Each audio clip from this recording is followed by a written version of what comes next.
aktiviti matematik tahun 2 muka surat 6, tulis nombornya. Okey. Kita lihat sini. Okey, ini berapa? Semua sekali ni ada berapa? 200. Ya, 240. Okey, semak jawapan. Betul tak? Bagus, betul ya. Okey, kemudian kita lihat pin. Okey, klip rambut, pin pula. Klip rambut. Sini ada 100.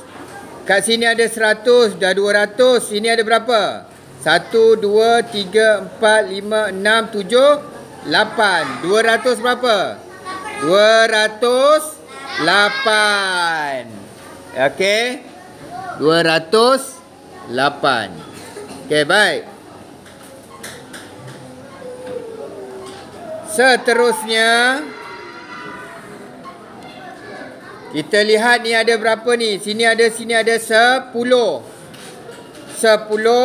20, 30, 40, 50.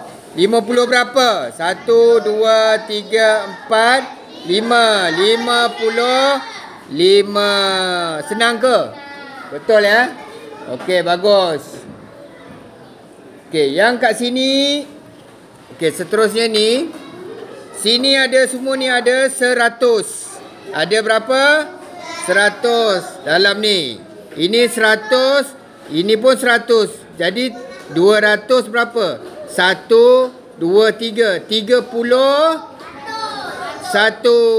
Tulislah 231. 231. Tulis atas meja, Kak. Atas. Okey. Seterusnya. Dah? Okey, dah semak jawapan anda ya. Okey, yang ini. Berapa ni? Bilang 1, 2, 3, 4, 5, 6. 600. 1, 2, 3, 4, 5, 6, 7, 8, 9. 9. Ini apa? Sifar. Ini sifar. Tak ada apa-apa. Guli dia tak ada. Ya, sifar. Okey. 690. Ini sebut abakus.